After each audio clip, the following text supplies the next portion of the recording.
dahar gembul uga sinebat gembul bucana dayang-dayang ingkang badhe paring leladi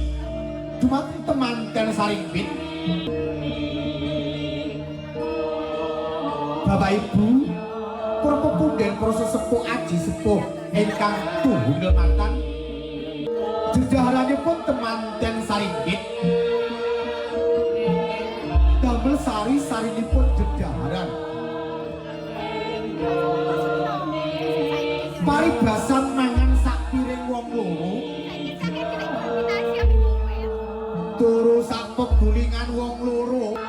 yen ana perkara karembak wong loro supaya ora gawe pasuwayan agawe budaya anggone urip bebrayan temanten kakung ingkang sampun nyaosaken jejaran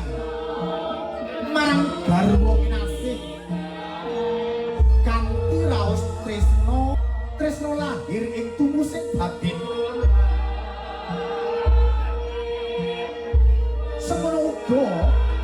siap aja temanten putri ugi tansah maringaken jejaran kanthi raos tresno lahir tumusing batin